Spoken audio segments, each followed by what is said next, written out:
That's a passing grade. Is 64% a passing? No, it's not. No, Right? it's That's not. not No, a D, no, right? no. I said if you round like an up. F. If you round 64 up. is an F. I thought 64 was a D. No, I don't know. Nobody gives D's. Come on now. Yeah, nobody gives D's, D's bro. didn't even exist in my high school.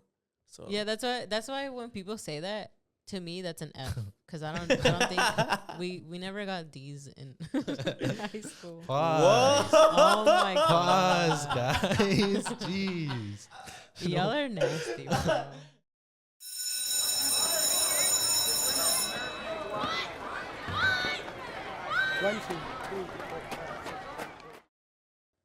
What's up, everyone, and welcome back to school. But don't worry, everything is cool. I'm your host, Jalissa, and of course, I am here with the boys, Steve and Brandon. Say what's up, you guys. What's up? And how y'all doing today? I'm doing pretty good. It feels like I moved to Antarctica with how fucking crazy the weather is outside. Yeah. I mean, What It just rained a lot last night. No, it was really hot though earlier this week. So I don't know. I enjoy that it got cold again. I mean, it felt a little summery there for a second. You don't believe in? I didn't like the hot. Yeah, I didn't like the hot. You guys don't believe in climate change, huh? You guys are like, oh, I love it. I could have all the Oh my weathers in 2 God. days. Oh my. What's God. next, bro? What's next? You're gonna tell me you're conservative and you go for that guy, that orange guy? What orange guy? Bro, did you see that clip of that orange guy? Is that you don't know who I'm referencing? He seems to really like the word M. The word. And that could mean a lot of things, actually. Is he the pelo de elotes guy? The word M. The Have you letter heard M. him? Well, I was thinking like MAGA, and then I was also thinking Mexicans, because he does mention both a lot. Yeah. You know, you guys know who I'm talking about. Everybody knows who No, I'm I talking know what about. you're talking about, but the M thing, I was like, what do you mean? You know, that guy whose son should be playing in the NBA. Have you seen that? Because he's 6'8". Yeah. You guys, No, I haven't seen that. Donald Trump's son, the youngest one, who he was like a meme when he was president, like the little kid one, he's 6'8". I mean, from what I've seen on Twitter. Yeah, I've seen he's like towering. Like people say that he should be in the NBA. Because do you know there's like a statistic that says that like if you're a certain height, 7 feet. is it Yeah. 7 feet? Yeah, if you're 7 feet tall, you have like a certain. You have You're like. basically, if you really try, you can probably be in the NBA. Yeah. Mm-hmm. What are you guys voting for, huh? Huh? Right now, live in front of the podcast. Damn, me I know. don't know. I'm just kidding. You guys don't actually have to answer.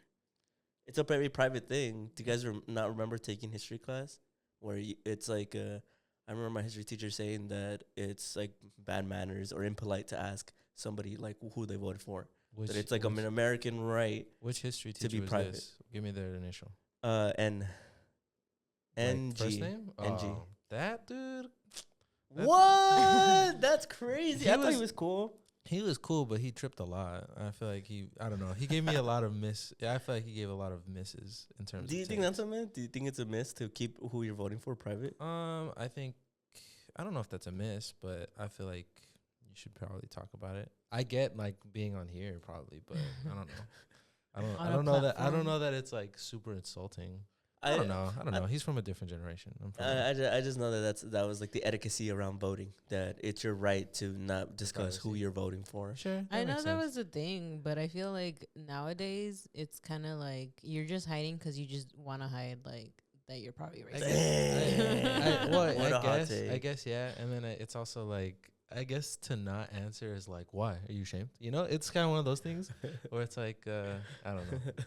Yeah, you know what I just hate? I hate having to vote between like two old ass dudes. And I know Biden's probably gonna assassinate me. Assassinate me? Yeah. Now that I said that shit, but I just because I think you sent me the clip of Joe Biden Of him speaking when he talking. was like, Yeah. like speaking when he's like 40 and he's speaking like actual sentences and not just murmuring. You know, Murmuring? Yeah. like stuttering over his words. I just hate that idea that all these guys are all fucking old. You know, because bro, like they don't even know how to use a fucking iPad and they're gonna have to run the country. Also, it's so stressful. We've only ever had one president who didn't go to school during segregation. That's Obama. wild. That was Barry. Yeah. You come Barry like you know him. I do. Oh, you know him? Obama? Obama. Yeah. But yeah. So Yeah, but it's voting year, I guys. hate that shit. Also, happy 1st of the month. Happy Black History Month and happy let's see, will this come out near Valentine's Day? it'll It come might. out. No. No? No. Oh, sorry. I think we still need like a week. It'll come out like the 7th, no? Yeah. So. Oh, you know what? You guys are right. But right now we're recording. It's the first of the month, and I feel like I'm in a good spirit. Julie, tell me something that you're grateful for. Bruh. One thing. It could be something small. I'm grateful that I woke up today. Ooh, I love it. Brandon? My girlfriend. Aww. Cries. That was cute. Wow, beautiful, guys. Beautiful way to start the month. Because it's a month of love and remembrance. So remember your love for America. I'm just kidding. Whoa, go ahead. Never mind. No. Too hot for Spill the tea. regular? I don't think it's a hot take, but I feel like if I don't say it correctly, it can be a hot take, and I don't know. Save So it say for it. the Patreon. It's Tune in.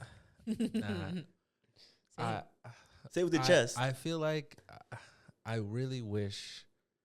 Never mind. You really wish No, what? you're Please teasing go. us. I know. You're edging me. You have to say it now. Okay, I feel like. Let me preface this by saying I think patriotism now is very like toxic. There's a lot of wrong things about it. But in an ideal world where everyone was perfect, we had free healthcare, there wasn't racism, all this stuff, it would be cool to be patriotic. Don't you think? I don't even mean just this one. I mean anyone's country. I feel like that's kind of a cool concept because it reminds me of like a sports team. That's why I kind of like the World Cup because it's kind of like, I don't like soccer, but it makes me feel like, it's like a team. No, I get you. No. I'm just trying to make you sweat a little bit. No, Yeah. I mean, because Mexicans are super patriotic. Yeah. I mean, and it's not really like talked down upon. I mean, we talked about it a little bit on the show, but it's not really talked down upon, and they take a lot of pride in that. No, yeah, but I want to be clear to that. I'm not trying to be like, how come it's okay when they do it? You know, but when I do it, no. But when I wave my American flag, I don't mean it like that. I just mean more like, I guess I don't know. Maybe that's why people like sports because it's like a tribalism thing. It's like my tribe is better than yours. Yeah. There's a sense of belonging that I think everybody looks for and feels comfort in. So I don't think it's anything you're saying is necessarily problematic. Yeah. It'd be problematic if you're like, especially when like I wave the Southern nation's flag. See, that's why I'm like, I get why. Yeah, but like I said, in an ideal world, like Did you guys hear that supposedly there's gonna be like a civil war, like in Texas versus the United States? I saw that. like every year. They do say that every year. I remember in 2016 when the guy you're talking about got like.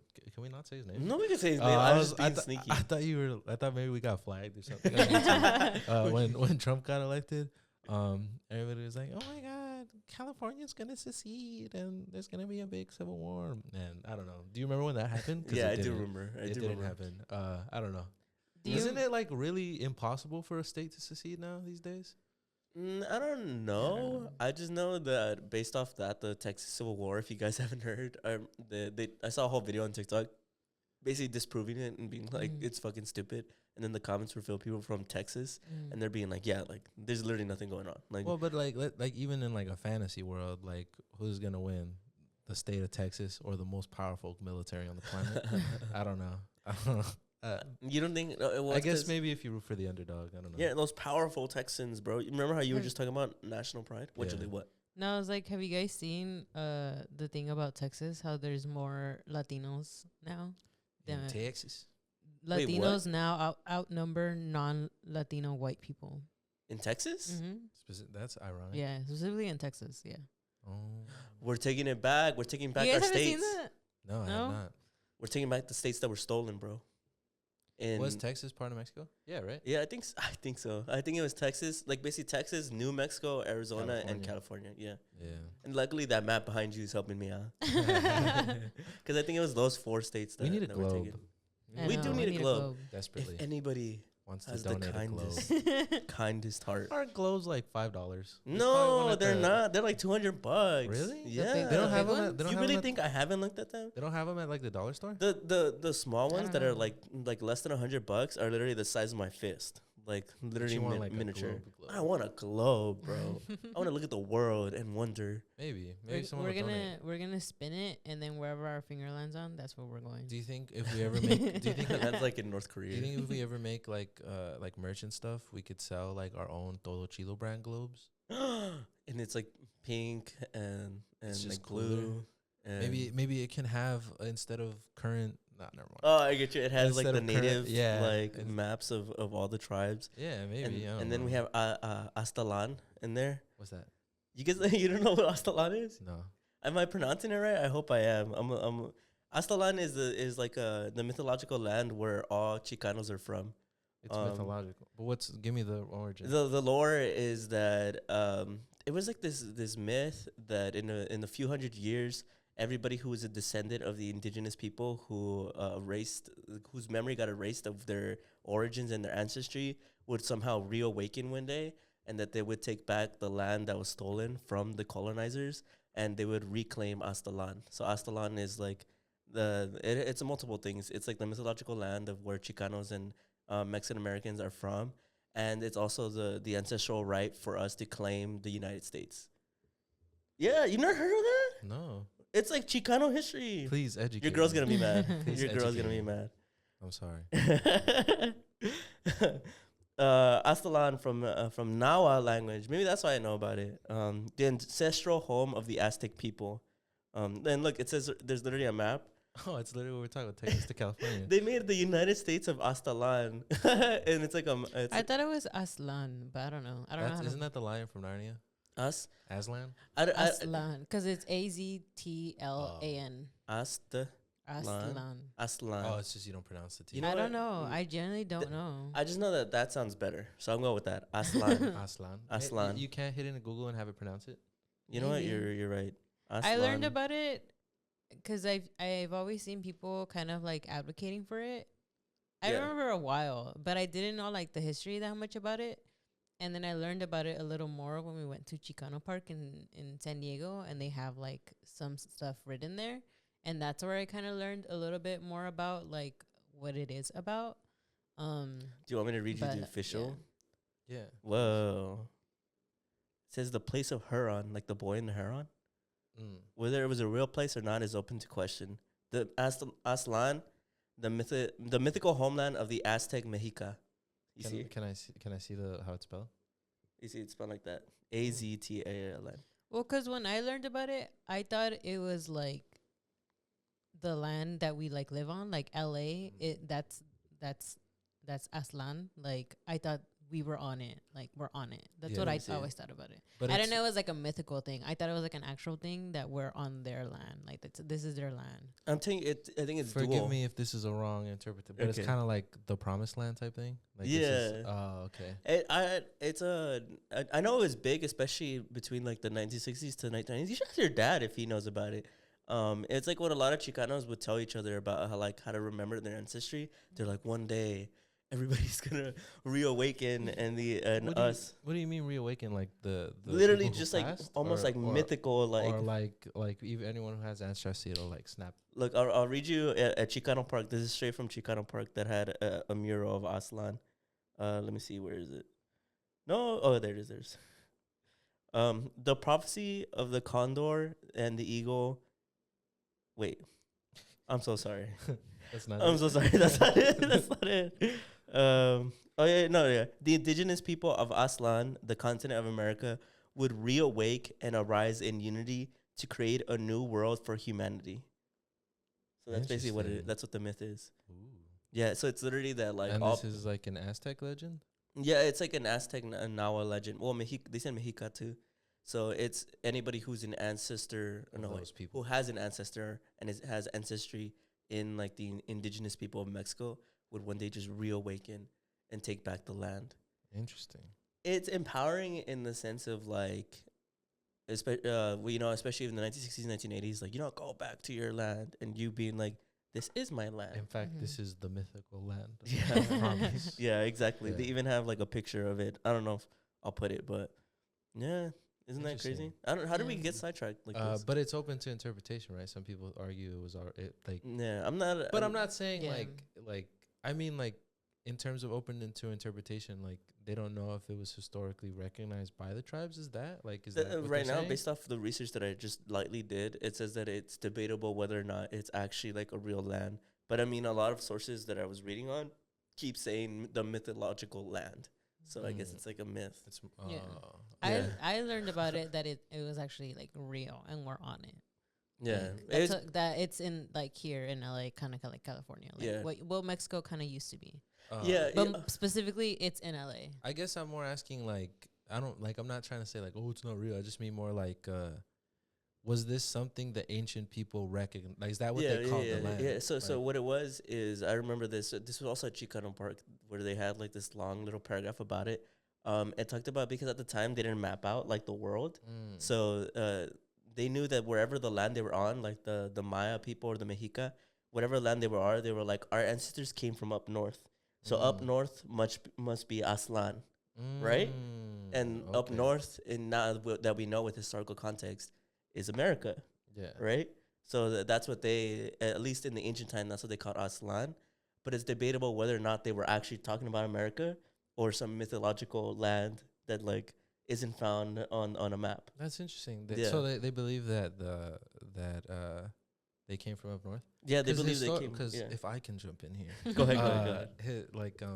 because I'm into paleontology, and one of the things that they talk about, and I guess that branch, it's not paleontology anymore, but like in that branch of like field of science, they talk about that the people who inhabited the United States and all of this section of the world came from the land bridge that connects Alaska to.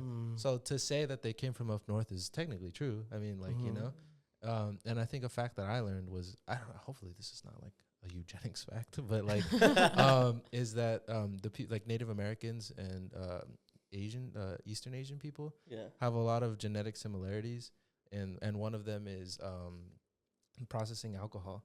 So like the Asian flush, like not being able to process alcohol, that's common in, I believe, Native Americans too, and they trace that back to because they came, like that's the genetic similarity, is that they came from that area. Side note, I don't know. Side note, you never stood a Interesting. chance, bro. Cause Yeah, I know. Yeah. Because for those of you who don't know, Brandon has ancestry. Your dad, right? His parents were born on a reserve, I want to say. His mom was born on a reserve. My grandma. Yeah. Yeah. And then plus you have your Asian side. Yeah. He never stood a chance. No wonder you die when you fucking drink alcohol. Yeah, I do. This guy will literally die. He's a lightweight. If My you ever sister want to, doesn't though. My sister doesn't. Have it. Really? You don't remember when at my birthday party That's she true. thugged out 3 shots back to back? Yeah. I was a little like, God. you're a little too good at that. You're like, God, why did you do me like this? You probably got the recessive genes. So Probably. it probably all collided. Because if you ever want to poison this guy, not that you should, just give him a Four Loko. A Four Loko will kill him. Yeah. But I learned apparently that lighter alcohols I can handle. Like Soju? like tequila. Like clear. Like clear, like Clear tequila, alcohol. like blanco. Oh, makes sense, But makes like sense. dark stuff, like wine, Mm-hmm. kills me. That's crazy. And honestly, I don't know if that's true. I don't know. Yeah. You should try wine. Have you ever drank wine? Yeah, my dad loves wine. So Has it gotten you though? Mhm. It has. so if it's not true, it's like a placebo because that is like toxic to me. Yeah. I like it. I Damn. like the taste, but I can't handle it. Damn, bro. That's Yeah. crazy. Interesting. You know what? Good for you. Yeah. Yeah. Alcohol, you don't need alcohol in your life. Yeah, You're I like, guess but I so. do. I'm scratching my I neck. guess so, right? I think it's empowering, though. I love reading this. That's a cool little. Yeah. Interesting that a lot of. Never mind. The prophecy of the condor and the eagle and Quetzal. I want to say Quetzal, right? That's how I you think it's pronounce it. Quetzal, yeah. Quetzal. I just think it's interesting that there's a lot of people have a similar. Origin or like No, idea. no. Like, well, I guess like a bunch of, I guess a lot of races and backgrounds have an idea of like a promised land or like our homeland. You know, Yeah. pretty cool. I found that when I first found out about Aztlán, it was in high school, and I remember feeling empowered by it, but because it made me feel like there's this sense of belonging, kind of like, never mind. That's so. I was about to say something so insensitive because it's not on the same plane, but whatever. I just like this idea. The prophecy of the condor and the eagle and Quetzal predicted that in 500 years after the European invasion, the indigenous people of Aztlán, the continent of America, would reawake and arise in unity to create a new world for humanity.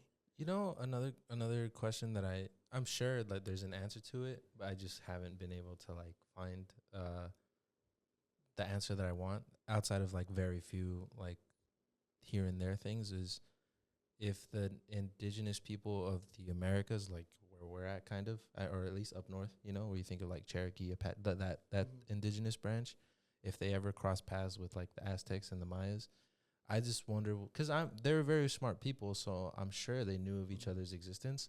So I just always wondered what that interaction would look like. So when I would look that up, they were like, there's not a lot of like, obviously there's not pictures of like them being like, yo, what's up? You know, like doing the like full pose. Yeah, there's not a lot of pictures where they're like shaking hands and like pointing, you know.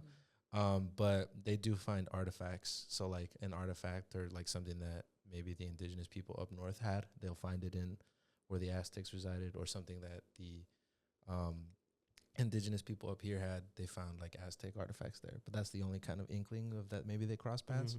But then I also found that they're also very different lifestyles. Like I think up here it's a lot more nomadic.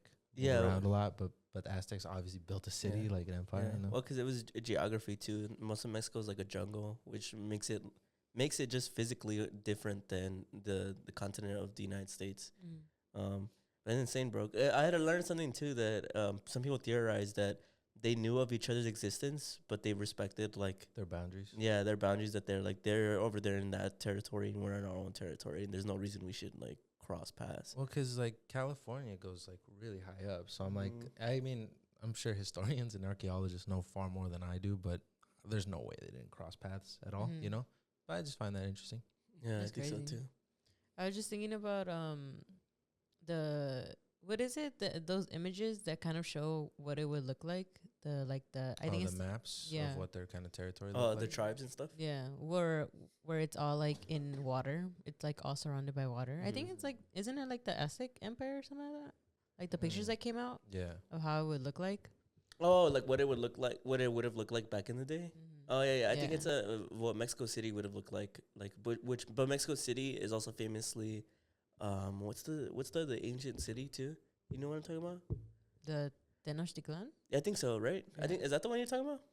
Yeah, I think so. Yeah, right? Yeah. Because you said surrounded by water. Yeah, Mexico it's like City is where sinking. it's like surrounded by like water and everything. That's why the city's sinking, right? Because it kind of became a sinkhole. Yeah.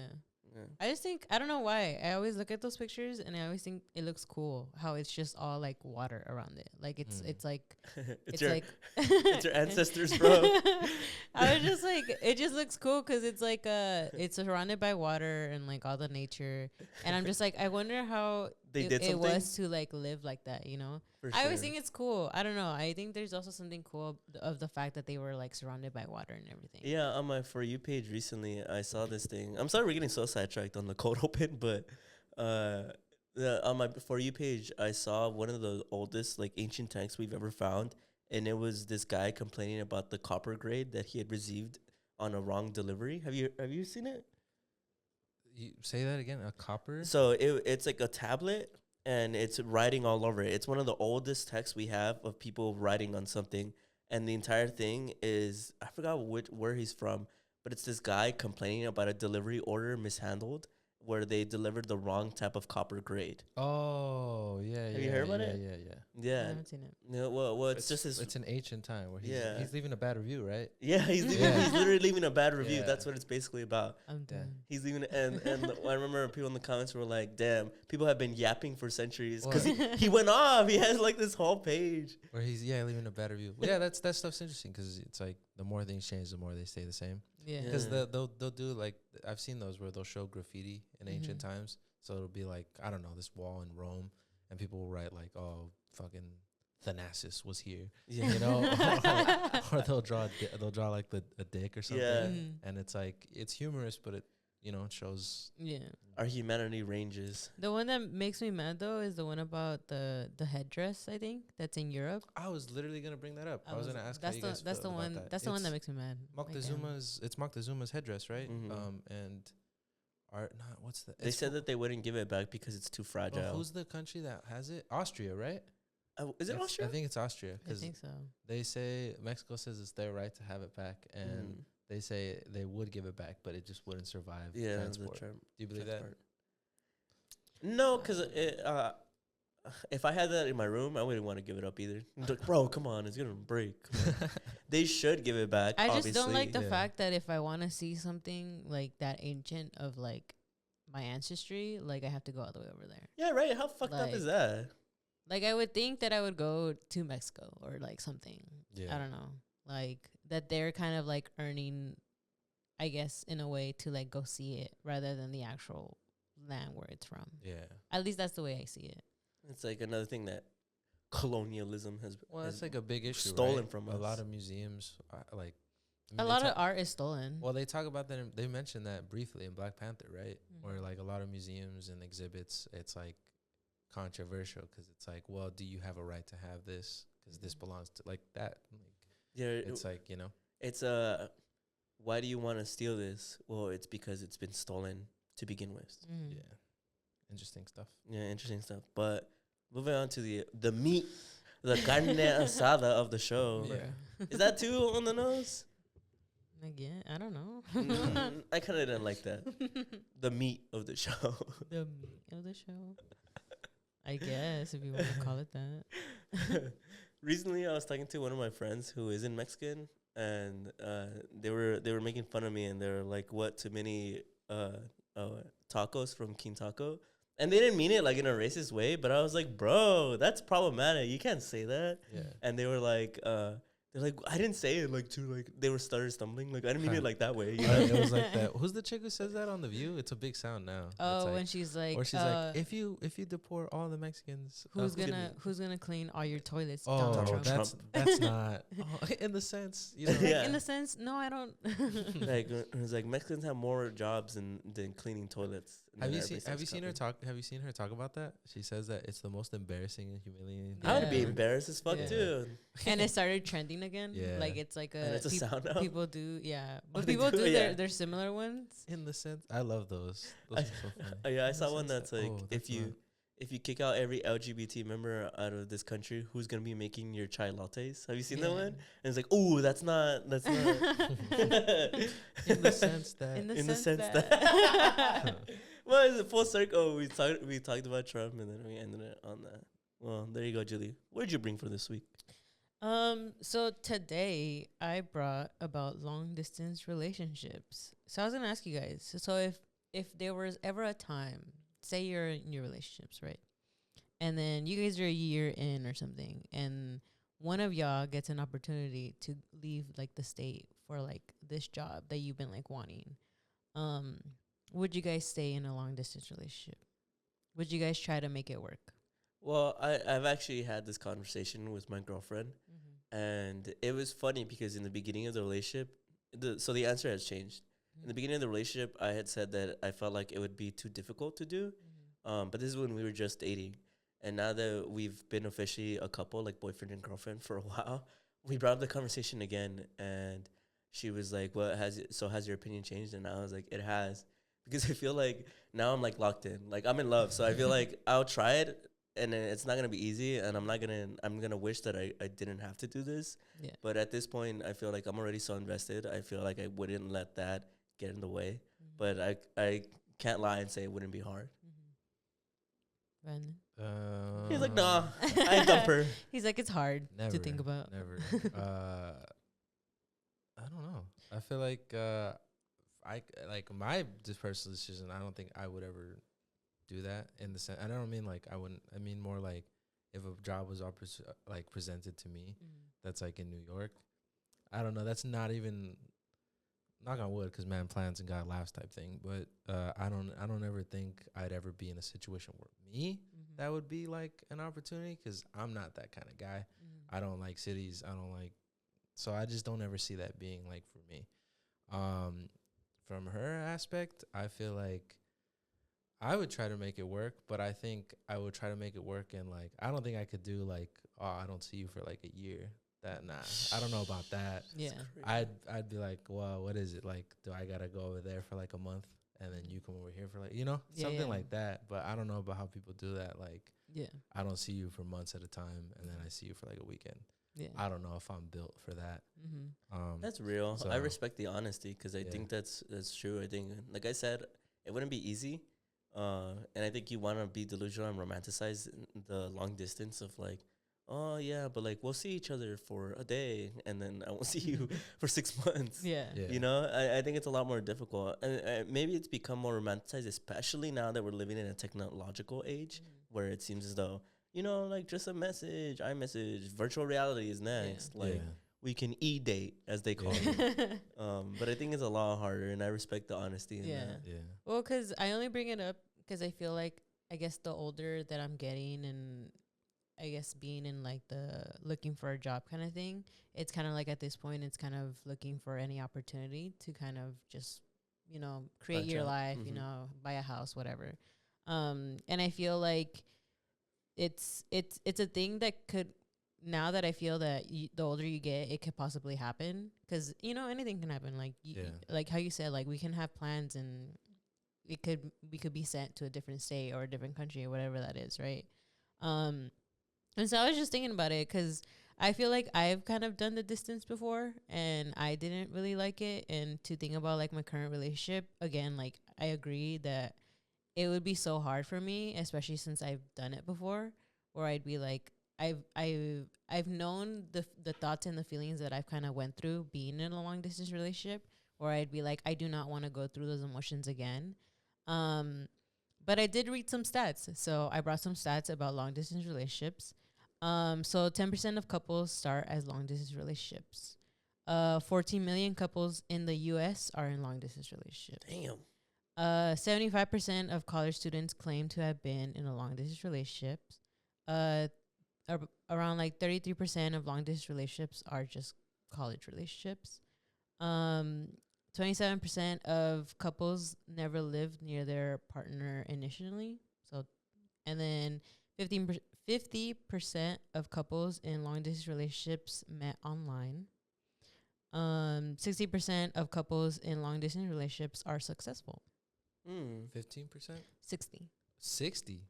60% of couples in long distance relationships are successful. Wow. That's That's Yeah, actually right? insane odd, yeah. That's uplifting. Yeah. Well, because I feel like it goes back to kind of like the stigma of long distance relationships, that they don't last. Like, I feel, I think growing up, I always heard like long distance relationships, they don't really like end Don't well. do them. Like, They're not don't gonna do them because, like, waste the time. yeah, kind of thing. Yeah. So to hear that it's 60%, I was like, wow, Well, interesting. I guess it's like, if you're willing to attempt a long distance relationship, I'm assuming chances are you have probably a healthy relationship. Yeah. And like there's something there that you're like, nah, I'm willing to work with this. So it probably sets you up better. Yeah. You know what I mean? If you have like a shitty relationship and you're like, I don't really like them like that, yeah. it's probably like you probably wouldn't even, Yeah. you'd probably be like, nah, fuck no, I'm not doing that shit, you know? So Yeah. Well, because That that makes was sense. that was the other thing that I thought of. Again, like going back to what I said about if it were to ever come where I have to do a long distance relationship with my current relationship, I'm kind of like, I that was one of the thoughts, is it worth it? Like, and I felt like it was, like, to Yeah. be in the relationship and to keep the guy that I have now. I feel like I would make it work as much as I can. Like, as much as I know I'm gonna suffer through it, where I'm gonna be like, man, I feel like lonely. I feel like I overthink a lot, so I'd be like, oh, like, is he talking to someone else? Like, is he meeting like other people? Blah blah. Yeah. Like, I feel like even going through those emotions, I'd still be like, well, I still want to make it work. And again, like, I'm doing my part in, being trustworthy, being faithful, all those things. Yeah. So I'm like, as long as I'm doing the good for me, whatever he does, he does, kind of thing. And I do hope that we both equally want to make the relationship work. It's for sure difficult, but I think it's true what they say, that distance makes the heart grow fonder. And I wonder if that has a factor into why it hits really well, because with long distance relationships, I imagine you get this form of independence while still being in a relationship, which is, as personally I could say, is a little difficult, not in a like negative way, but in the way of like, I obviously always want to spend time with my partner, and this long distance relationship would force the independence. Yeah. So you'd be forced into that while still simultaneously having a partner. But I think that, and I don't know if this is going to add into anything you're going to say soon right now on more statistics, but I always feel like long distance, it can only work if it's a temporary thing. I don't think it can sustain itself if it is elongated. Yeah. Yeah, I agree. Yeah. So going a little more into that. You see, I knew it. So these were two that I found interesting. So the first one is 37% of long distance relationship break up within 3 months of becoming geographically close. What? Yeah. So once Wait. they like move in together, they last like 3 months. So once they're So- reunited, Yeah, so I'll say it. 37% of long distance relationships break up within 3 months of becoming geographically close. Whoa. So, So like if they were long distance and now they become close distance, within 3 months, 7% of them will break up. Wonder why that is. Does there an 37%. yeah. I think 37%. I think I have a theory. some of it might be is that like maybe sometimes they kind of idealize their Yeah, relationship. you stole it. Go ahead. Or they idealize their relationship, and then once it's close, I mean, again, like you're getting to know them more in their closeness, and maybe now it's kind of like moving in. I feel like where it's like you have this idea of them, and because again, like you romanticize your long distance, that when you're like, oh, we're finally together, and then when you guys come together, it's kind of like not the thing that you kind of imagined. Yeah. I don't know if you have more to say on it. No, that was you. Basically stole everything. Interesting. You took But my yeah. dreams. Do you think it's also like, I guess if you can really do, I feel like if you can do long distance, like, and it's like fulfilling for you, like awesome, that's great, like power to you. But you're probably really value your independence. Yeah. You know? And that's probably like that physical barrier is also very much like empowering to your independence. So like when now they're geographically close, you're like, I don't feel all that independent. Maybe I feel a little smothered, you know? So maybe it's that. Or it's like, actually, bro, you're mad annoying. And I feel like I've had the right amount of you. And now there's not 1,000 miles separating us. You know? Well, because it's also the possibility that one of you is more clingy than the other. And maybe that's what is like, oh, like the distance, like he couldn't be clingy because you guys were far, but now you guys are kind of close. And you're kind of like, I like my personal space kind of thing. Yeah, I imagine it's like, wow, now that I'm with you, now that I really think about it, I really liked being alone. Like, I like my independence. Right? Yeah. So the other one is the average lifespan of a long distance relationship is 3.5 years. Sheesh. Oh my God. You know what? It's weird. I feel like that makes sense to me because I feel like long distance relationships, in a weird way, already start you in the relationship in a serious place because it requires a lot of commitment. And because of that, I understand why they take so long, because it feels as though it doesn't really count. Like the few times I see you in the long distance relationship, I've never been in one, but I'm just assuming. The few times I see you in the long distance relationship, that's the only time we're actually been together. So it's as if you're like, it's kind of like a leap year almost. Yeah. Where like let's say you spend somebody you lived in close proximity with, you were together with them for a year. In long distance time, that's technically 3 years because you stretch it out. Yeah. I guess the way I saw it more was like, let's say it's been like, I'll round it up. Let's say we went with somebody 4 years, right? And you see each other maybe like 3 months out of the year. So that adds up to 1 year, you know? So in reality, you've only been together 1 year. Yeah. That's, you get what I mean? Yeah, okay, That's yeah, more yeah, the direction I take it in. Yeah. Again, I've never been in a long Mhm. distance relationship. Yeah. So if you are in one, I don't know. Don't get mad at me. That's just, it's more like That- a dog years type thing. Yeah, that's how I used to see it. Because again, like now that I'm thinking about this, my long distance relationship was technically like 3.5 to almost 4 years. Yeah. And that's how I used to see it. I used to only count it kind of in the months that I would see him. So I'm like, we've been together for 3 years, but I only see him like 1 or 2 months out of the year. So I was kind of like, Correct. The light lit up. so I was kind of like, I used to see it as like, Interesting. how long have I actually been with him? Do I count the times that I've only seen him? I mean, I always count the time, the whole time that we were together. But in my head at the beginning, I was kind of like, when do I count it? Like, cause I don't see him that frequently. Yeah. Well, I think that also factors into the idealization part, where it's like when you're not around them, you assume. I was like, oh, I can't wait, like to meet them. You get hyped up, you're so excited, and then when you actually hang out with them, and maybe it's not as good, or maybe it is good, and you keep like feeding yourself that idea when you're not around them. Question. Do you think that because like if you're in a long distance relationship that the honeymoon phase is prolonged? Because I think a big reason why the honeymoon phase kind of like dips is because you've been around this person so long that the act kind of drops and the veil's kind of revealed. Well, now I know all your quirks. I know how you are when you get mad. I know this, and that. And it's not, you're not this entity anymore. I know you now. Do you think being in a long distance relationship, that takes a lot longer to wear off?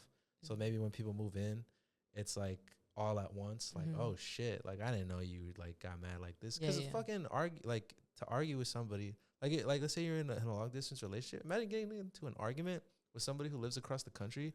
You're like, fuck, like, how do we work this out, you know? Yeah. So it's probably, I don't know. You get what I mean? No, I agree too in that sense, because I also think that that's how like also it makes it difficult to break up, because obviously nobody wants to be broken up with or Over break the up with phone. someone over the phone. Yeah. And it's like if I don't see them in person, and then like obviously you guys get hyped up to see each other, and then you guys see each other, and it's like it feels kind of fucked up just to like Actually, yeah, I know you took a plane here, but I don't want to be with you anymore. You know, Yeah. so I imagine it just you put it off and you put it off and you Yeah. put it off.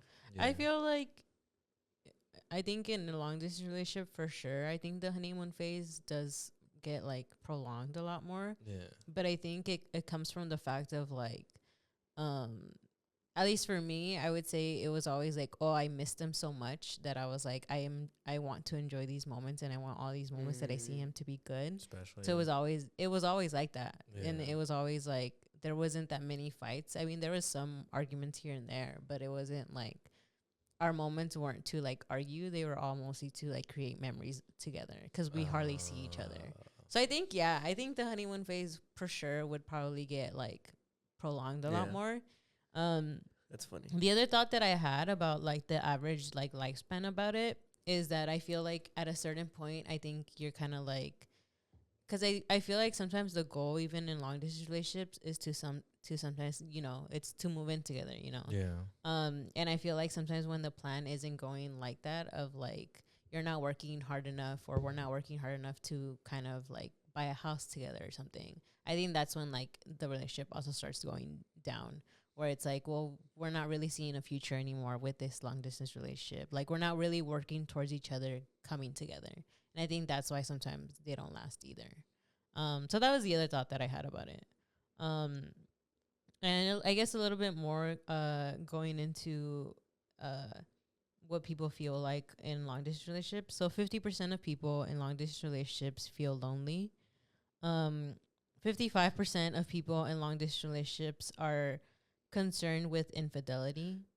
Damn, that's pretty high. I'm not gonna Yeah. lie. That's a pretty high stat. Well, because it is a lot of like, you No, know, I you mean, don't see them. yeah, You know? Well, I'm not invalidating their I'm- opinion. I'm sure. Well, I'm not even sure. It's probably natural if you care about somebody to feel jealous, to be like, I wonder what you're doing, you know, and then to not have that constant reassurance of like, I mean, I saw them like yesterday. I doubt they cheated on me in like 2 hours, you know. They didn't But seem then- sus. But then like to be like, damn, I haven't seen Bae in fucking 6 months. Like, I wonder what she's doing. She You just know? posted she was at So- the club last week. I guess I Yeah, get it. yeah. Yeah, that makes sense. Yeah. That's rough. I feel like to be in a long distance relationship, you have to be like super emotionally mature, you know? For Like, sure. Yeah. And And I guess a couple last more stats that I found. 10% of U.S. married couples are in long distance relationships. 75% of engaged couples were in a long distance relationship. And then 40% of the reason for long distance relationship is work reasons, which is why I kind of Makes going back sense. to like the point that I was talking you about. said 10% of marriages? 10% of U.S. married couples are in long distance relationships. I can't tell if that makes more or less sense. 'Cause it's like, well, on one hand, it's like the married like perception I have is that y'all live together.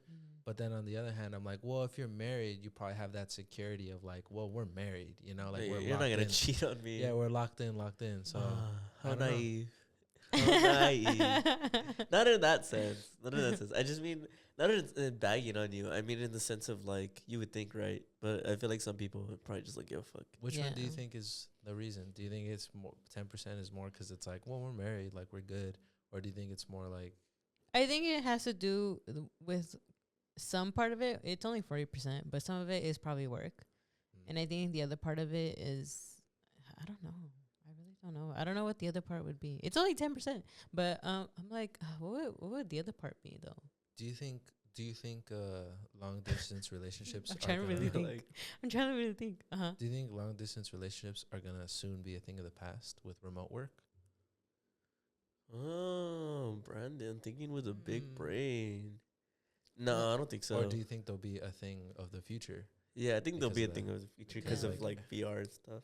I mean, it says that 50% of long distance relationships already meet online. Well, I guess So- that makes sense. So I think, especially with technology, a lot more. I think I guess it might be a little more like more than it already is, like more sustainable to like have one. Because I mean, like, I feel like back then it was just like Yeah. a phone call and texting. that Now makes it's sense. like you can FaceTime, you can Skype, whatever. There's Zoom. Do you want to go to the virtual reality Yeah, room? eventually you can do like That virtual makes reality or sense. something. I Oh, don't you know. guys can take a walk in the park. Yeah. virtual reality. With your Apple Vision Pro. Yeah. I guess so. So maybe, I don't know. Yeah, I feel maybe. like long distance relationships maybe might happen a little more. But I feel like people still have that thought that they don't work. Yeah. I mean, according to the stats, it says that they do kind Well, of. I guess 'cause movies and shit. Yeah. So the last thing that I had, so do long distance relationships last? A long distance relationship, breaking it down, is no more common than a regular one. Long distance relationships have 27% chance of leading to breakup within the first 6 months, while regular relationships have 30% likelihood. Wow. So it's really the same Yeah. shit.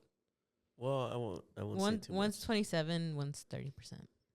Interesting. 27. But 30%.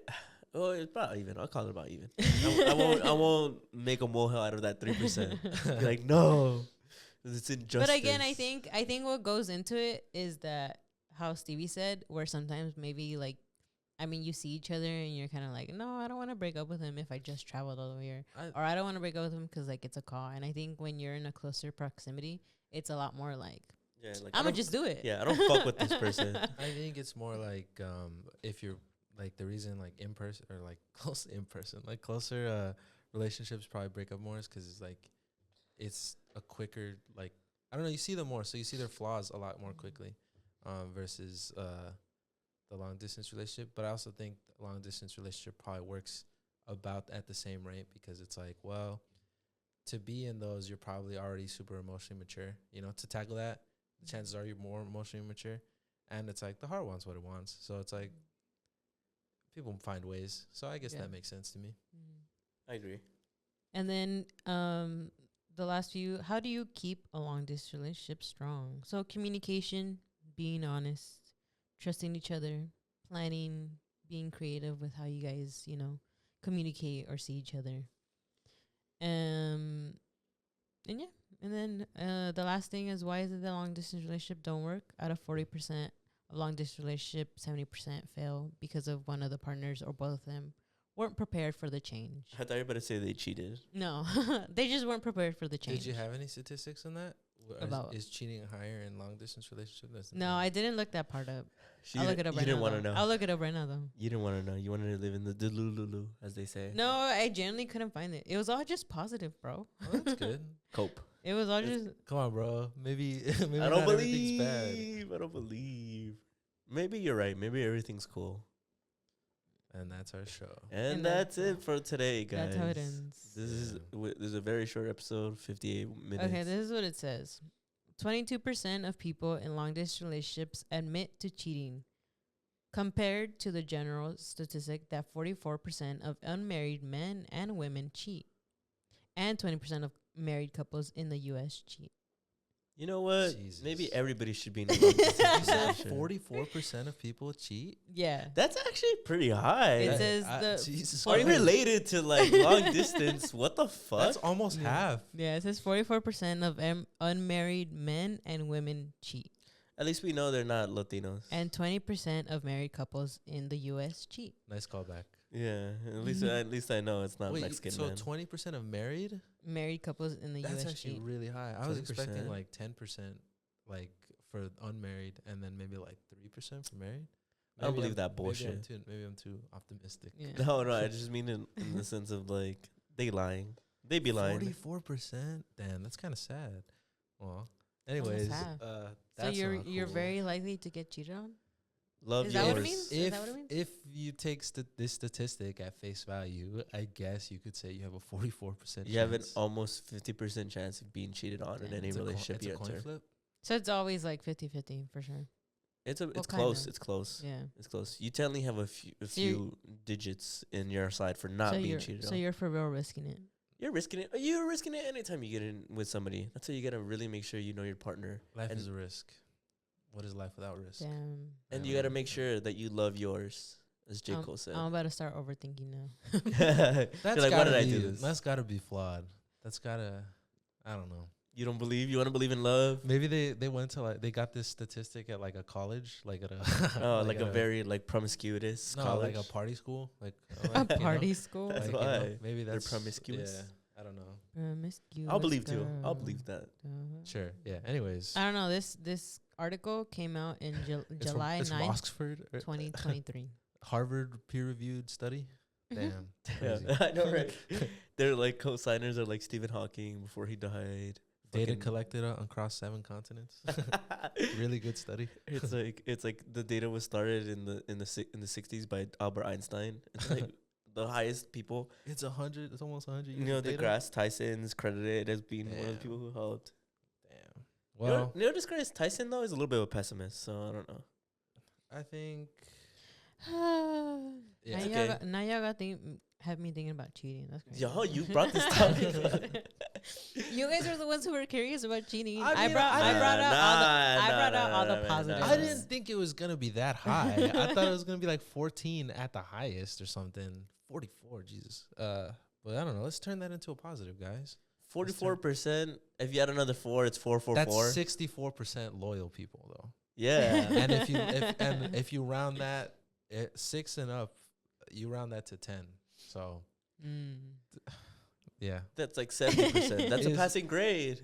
That's a passing grade. is 64% a passing? No, it's not. No, right? it's That's not. not No, a D, no, right? no. I said if you round like an up. F. If you round 64 up. is an F. I thought 64 was a D. No, I don't know. Nobody gives D's. Come on now. Yeah, nobody gives D's. D's bro. didn't even exist in my high school.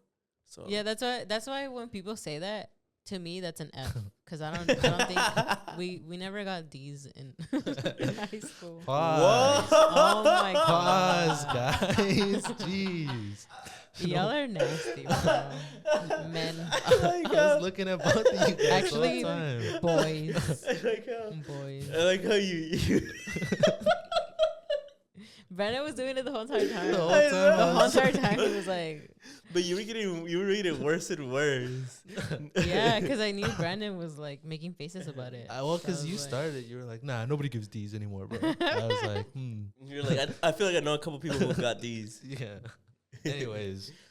Julie, is that all you got? Aw, Yeah, come that's it. on. Come on, Julie, you're mean. Yeah, so We can't have fun on No, this it's show? because Julie's too mature. Is that She's- true? She's 27. I'm Maybe. 23. Drew, who are you doing that for? cool. Who are you doing that for? Myself. Okay. But yeah, that's it. I have something important to talk to everybody about. Okay. And I hope you're holding on to your fucking seat. Because what I'm about to drop on you might change the course of your life. Okay. Nobody's drinking milk anymore. Nobody's drinking milk, bro. This new gen. First, it's fucking, they don't want to. Bunch of weak boned bitches. A bunch of weak this new generation, man. Oh, so when they call our generation soft, that's what they mean? Our bones? Our bones? You might be right. Yeah. So Gen Zers just aren't buying milk as much as older generations. In a recent New York Times article, Gen Z was dubbed the not milk generation because they bought 20% less milk than the national average last year. I wanted to, yeah. May I give my 2 cents or is there Go more? ahead. Well, I think there's a lot of reasons. There's alternative milks now. There's oat milk. There's almond milk. There's coconut milk. All these kinds of milks. Like even when I go to go get some coffee, I'm like, y'all got oat milk, you know? Yeah. No so- regular milk for me, please. Yeah, you know. So and then aren't a lot of people like lactose? I feel like the amount of people I know who are lactose just suddenly became like half the people I know. Yeah, you're right. The amount of people that I know who are lactose just skyrocketed out of Yeah. nowhere. Because I don't know if this is true. You may want to fact check this, but you can develop lactose intolerance, I think right? you can. So like because maybe of this alternative milks, people drank less milk and they gave themselves lactose intolerance, and then when they went back to regular milk, it made them shit themselves. So Then, yeah, because you know what's crazy? I've even heard it with people who talk about ice cream. Like, I've never been an ice cream liker. Like, I've never really liked ice cream to that extent. But I've heard people say more and more that they really love ice cream. They just don't eat it as much because they'll literally shit their fucking guts out. Yeah, so I think that's true. Julie, do you drink milk? Do you? Wait, first of all, do you guys like milk? when I was a kid, I loved milk. Mm-hmm. Like Same. I just would be like, I want a glass of milk right now. But I don't know what happened. I just started drinking almond milk, and then I slowly started to prefer it. Like, I slowly started to prefer almond milks and like oat milks. I don't know what happened. I just started slowly preferring I them. remember I tried almond milk, but like the sweet version. And it was good. I liked it. Yeah. But I don't know. I generally still enjoy milk. I just don't drink it as much anymore. I don't know Yeah. why. I only like cereal, but I besides also- that, I also feel milk propaganda fell off. Big milk. You know what's so funny that you say that? Literally, this article says Big Dairy is trying to get Gen Z to drink more milk.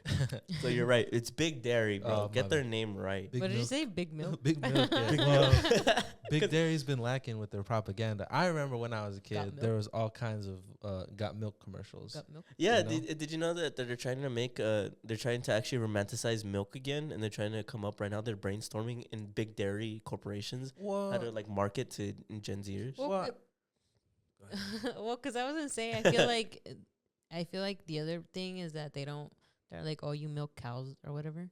Oh, And I think that's why people are also being more environmentally, I guess, aware. Yeah, people do That care people about are, that more.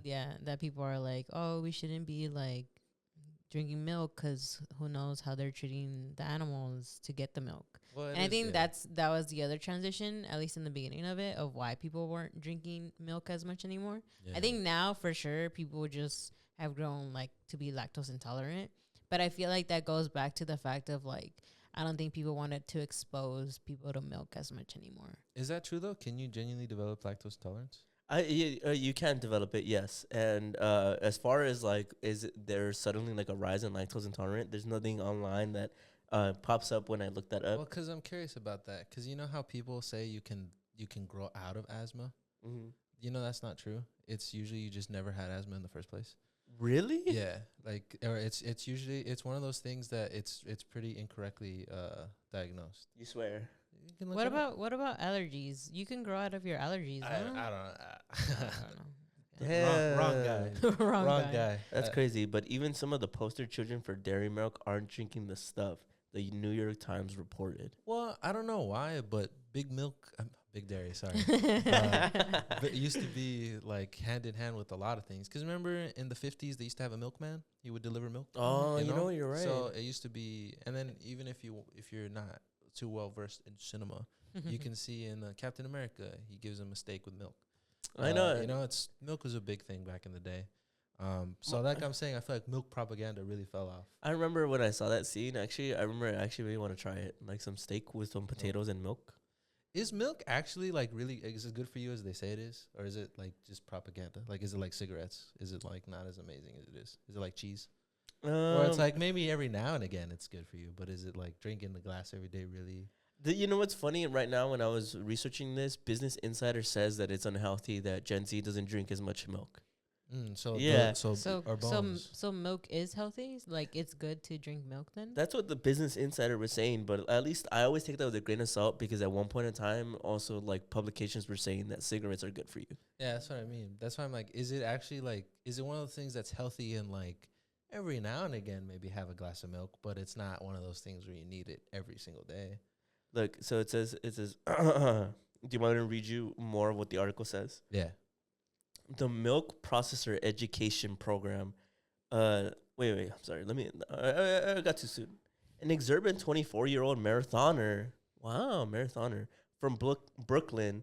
She describes herself as a proud Latina runner. Wow, very on brand for us. Okay. Her nickname is Miss Outside. That's funny. She's very Gen Z coded. She's very Gen Z.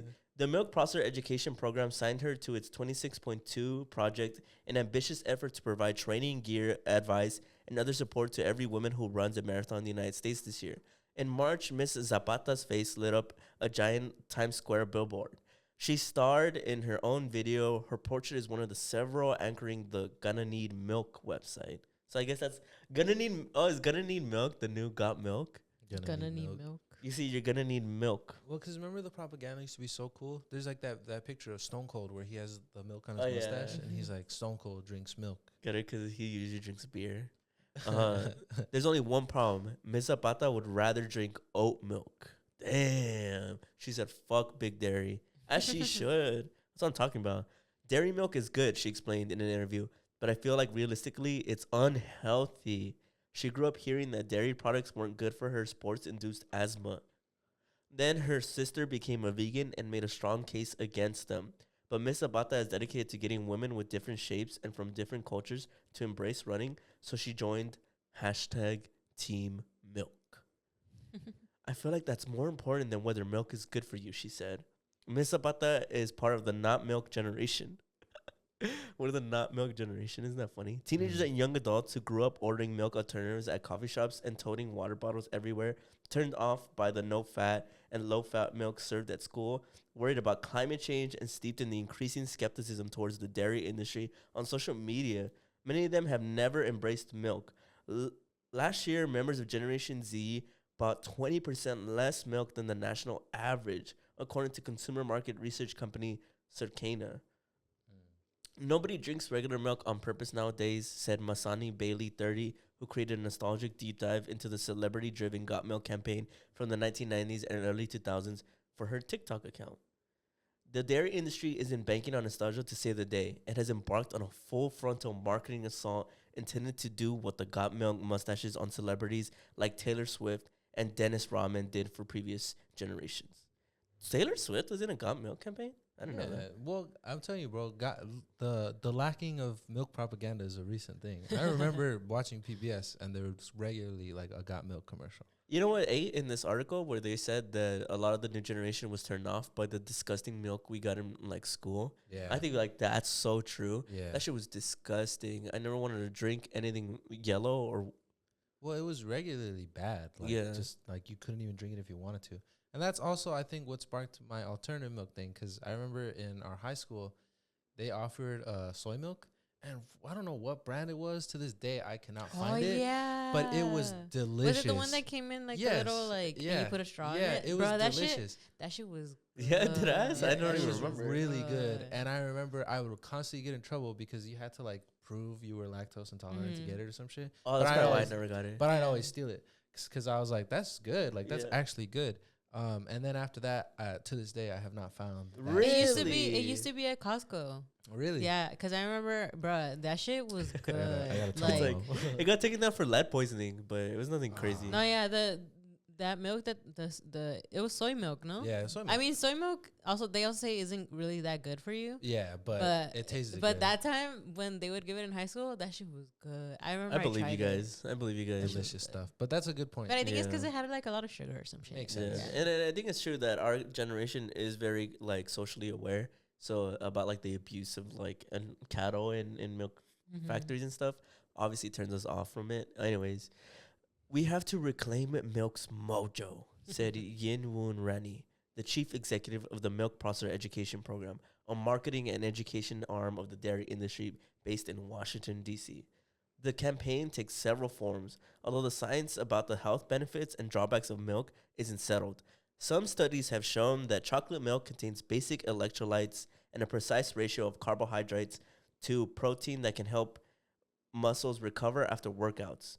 One strategy involves showing athletes like Ms. Zapata that milk is a good sports drink. Didn't Arnold Schwarzenegger also say milk is for babies? He did say that. So Arnold Schwarzenegger also probably single-handedly Oh, stifled the the- milk industry. But you know what's weird? As because gym culture is really huge, Mhm.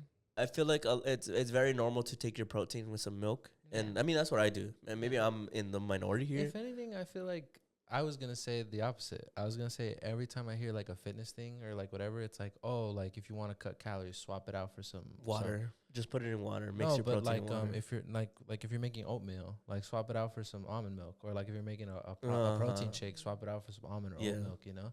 So I thought maybe it was that. You know. Yeah. No, I think you're right. I honestly think that milk is like the starter, but like actual professional bodybuilders don't recommend using milk for your protein powder or like anything where you're trying to get your protein intake in. Um, but there's a lot in this. But I'm trying to really fast forward to really give you guys. Let me see. Some have turned to nut milks and other plant-based alternatives, whose sales are expected to grow by more than 9% a year through 2027, far faster than any milk product. The dairy industry has long waged a battle to keep plant-based alternatives from using the word milk. I did not know this. The Food and Drug Administration in February made it clear that the war is over, issuing a draft ruling that drinks made from oats, almonds, or other plants can be called milk. I did not know that. They tried Wow. that makes sense. That makes sense. Big dairy, you know? Big dairy's trying to. Like big tobacco. The agency did hand dairy producers a small win, recommending that packaging for plant-based drinks make clear the key nutritional differences between their products and cow's milk. That's crazy. Yeah, I think that's good. I'm not gonna read this whole thing. It's like 20 million pages. But yeah, interesting stuff, man. So if you don't want milk to die, drink it. I actually like milk, if I'm being honest. I'd be drinking a glass of milk sometimes. Is that wrong? But I it's rare, and I drink it mainly with cereal. Makes sense. I feel like just like oat milk with cereal just does not taste good. I feel like at first it didn't hit, but then it just suddenly did. Really? It just made more sense to me because it's like oats on oats, you know? It's like. I guess that makes sense, yeah. But speaking of milk, did you know that Gen Z is also aging like milk? Interesting. I disagree. Yeah, recently there's been a TikTok craze talking about how Gen Z is aging like milk, that Gen Z is aging badly. While there's some accounts of people on TikTok repeating that they just physically look old, I couldn't find anything that I needed more like. I needed something with a little bit more substance. You get what I mean, Jelly Bean? Mm. So I did actually, and what are the odds? As if it was written in the stars, Apple News reported this from The View called Health, the Parent Trap. American teens are having a hard time. High school students reporting chronic feelings of sadness and hopelessness rose from 1 in 5 to 1 in 3 from 2008 to 2019, according to the CDC. And then I looked it up even more on Google, and it's true that now more than ever are teenagers more stressed out than ever before. Teen stress is higher than ever. American teen stress is on the rise. In a recent survey reported by the American Psychological Associations, teens reported their stress level to be higher than what they believe is healthy. These teens are also reporting levels of stress that were higher than what adults report for themselves. What do you guys think? So you're saying I guess people are proposing that Gen Z's aging faster because of stress? Yeah, and I proposed this to my lovely, beautiful girlfriend, and she told me that her theory is COVID, that it would have to do a lot with the lockdown, that in the developing age and developing years that you are without COVID, it's already very awkward and it's very stressful and it's very anxiety-inducing because you're obviously in that awkward phase where you're going from a kid to kind of like a young adult, and you're unsure of yourself, you're feeling a little insecure. And so to add to that, to have been in your own house for a couple of years and not seeing other people, and to suddenly now have to be trusted in with a bunch of other individuals, it could add to a lot of stress and a lot of anxiety. So that's a theory as to why. When does Gen Z end? Like what's the start and end of Gen Z? I do not know. I do not know. What do you think? Well, I don't know. I don't really agree. I feel like wasn't there just a trend like not that long ago saying that why did people back in the day look so old? And then people were explaining like, oh, well, it's because of cigarettes. Like smoking was really big, and then it was the hairstyles. So I don't know. I'm kind of like, well, which one is it? Is it like we look so young or we look so old? I think they can both simultaneously be true. I think they can be simultaneously be true, but I do think, I don't know. I think people do a little too much. I think we probably. I also think Gen Z is just genuinely just getting old. Like I was born 2000, and now I'm going on 24. Like I'm entering my mid 20s. Like I'm just genuinely aging. Like I don't know. You know what? That could be true. It could just be that because of the TikTok and us constantly looking at like these influencers who pay like thousands of dollars to even look young. Yeah. We've romanticized like our age, and we think Yeah. that we look older than we do, but in reality, we're just naturally getting old. Yeah, because it's like, well, I'm almost in my mid 20s. Like, what am I supposed to look like? You Yeah. know, It's that's just- most yeah. of most of Gen Z's. Like, that's why I asked. I was like, doesn't it end in like 2004? Well, have Like you seen that 2006? guy? He's like a famous influencer. Oh, the guy who's committed to reversing his age. No, Oh. not that guy. He's like a guy. He talks to himself in the mirror, and then he's always like, "Come here." Yeah. You know what I'm talking? That's did the you guy see that I video? was talking about. Yeah. Yeah. Yeah. He talked about too. He said that like, I'm only, I think he's like, I'm younger than Zendaya. I'm younger than Tom Holland, like, and I look old. Like I look like I'm in my 30s. Yeah, brother. Oh, sorry. Well, Gen Z ends in 2012. But and it starts in 97. I don't know. I feel like that just means we're growing up, no? It's just natural. I think Well, so. Zendaya's 27. I think the guy said he was either 24 or 25. I can't remember. But I mean, Zendaya, I feel like that's part of why these people are famous, though, no? Is that they look amazing.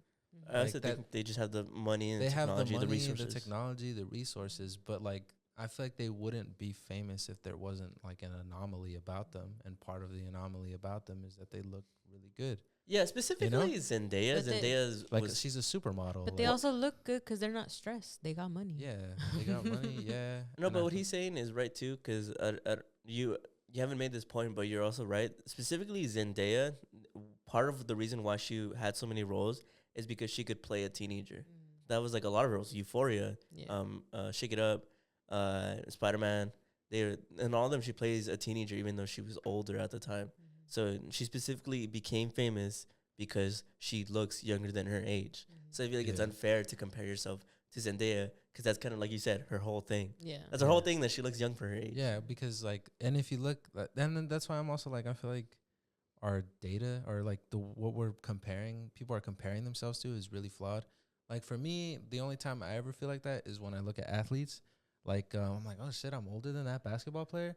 But to me, again, that's also really skewed because it's like, well, they have the best like trainers. Like Yeah. their job is to be in peak physical condition. Of course, he looks way better than me. Like I mean, that he's getting paid millions of dollars to look better than me. You know, to be in Yeah. peak physical condition. And then the same thing with like acting and like musicians and models and stuff. Like that's their job. Like, and like you said with Zendaya, a lot of like productions look for people who are older than 18 to play people who are younger than 18 because they can actually work. I think if you're younger than 18, that's why there's not a lot of child actors like that. That's why twins are big. That's why the Zach and Cody, because they can like do the work regulations. Because can't child actors only work for like 4 hours or I something? think 6 hours. Something like that, right? But obviously, like filming takes like 16 hours, like Yeah. sometimes. Yeah. So it's like halts production when they can't have the star of the show. But when you have like twins, like that's Yeah. why when they were in what's that Adam Sandler movie they're in? Which Well, they're in an twins? Adam The Sandler Big movie. Daddy? Yeah, but they play the same kid because they're twins. So that means like, oh well, Zach can be in the scene for like this 6 hours, and then Cody can be in the scene for this hours. Then I don't know I forgot the real name. So I'll say Zach and Cody. Dylan and Cole. Yeah, there we go. Zach and Cody. I didn't I even just- realize. I was like, that's their names, no? No, I just thought it Yeah. was funny when he straight up when he said it, and I was like, yeah, that's not their Yeah. names, but So okay. I don't know. And then also fashion, right? Isn't like dadcore and all that coming back? Yeah. Like, don't people really like that kind of stuff? now? I feel like a lot of it, it's weird because I also think about so in girl world right Yeah. now, there's a lot of like I guess thing going on with 10-year-olds going to the makeup like stores or whatever. Yeah. And I guess a lot of them are being influenced by TikTok to like buy these products, to buy like makeup, to buy like these and this specific store is very, very expensive. Like it's very high end, expensive kind of thing. And to me, the way I sometimes see some like little girls dressing, they're dressing like they're like 18, like in their 20s. And to me, I think just a lot of them are starting to carry themselves in a lot more like adultish. And then I think to on top of that, of the kids that are actually in their 20s, I think a lot of it is that they are going through their adult world and like, you know, being stressed, being all these things that just kind of makes them even more having them to carry themselves as being adults. Yeah. And I think that's what's going on. Like, I feel like that's what I'm kind of just seeing. Because I imagine myself in the way I used to dress up. I used to just dress up as a little kid. But kids now these days, like kids, especially girls, they just wear crop tops. Like they're wearing like very revealing shit, and it's very much like, I feel like they're starting to. There's a different, I guess, maturity look that is starting to happen with like kids and stuff. Yeah. Where I feel like that's where it starts coming from. Where it's like I think people are just carrying themselves very differently now. Yeah, this seems like a good time to reveal. When I was doing research for this, literally the top articles were all people who were millennials talking about how, don't worry, Gen Z, no, you are not aging at a rapid pace. You were just aging. So I'm right. Yeah. I just kept it in because obviously I wanted to hear the discourse of what you guys think. Well, I was gonna say, I feel like when Julie was talking, I was like, I feel like we sound old. Like I feel like we're saying shit like, oh, well, these kids, like the way they dress. Because I'm thinking back when I was a kid, and I remember hearing that same shit of like, oh, look at how these so and so's are dressing and stuff, you know, like with their tight stuff, and like I'm like, you know, I'm like, well, I feel like I'm just over the hill now. Like, I'm not. Yeah, especially me, like I'm 25. For a while, I was like, oh shit, like I'm 21, but I'm 25. Like I'm closer to 30. I'm closer to 30 than I'm closer to 18. Yeah, you know. Wow. So, okay, fuck you. All right. But that's basically all I have for this week. Like, what was it? The one where Kevin Hart did it? Damn. Well, I guess if I had to give like a I don't know, what's the word? Uno reverse or something? Isn't it? This is gonna sound very Alex Jonesy, but isn't it that kids are hitting puberty a lot faster or at a lot younger age? No. That's what people said because of all the food and stuff. Hormones, right? I was gonna be like, is it that? I don't know. It's because they don't drink their milk. That's why. Ooh, Julie, good tie around. Ooh. I was gonna say that isn't milk mad hormonal? Because I had a teacher in he's capping. I know what you're about to say. Yeah. It's not real. I'm just go ahead and say it so the audience knows what you're talking about. Well, I know. I always heard shit about like there's a lot of hormones in milk because they inject shit to the cows, and that's why they always say there's no GMOs in fucking milk. Yeah. Well, the teacher I'm referring, you know him, because we all had him in high school. He had very. I feel like he had an average build. He just wore super tight shirts like all the time. So he had like big man boobs, and he'd always be like, "Oh, it's because I drink too much milk, and it's hormonal, so it gave me breasts." It's because he was environmental. Yeah, he was environmental. Yeah. The bro on to nothing.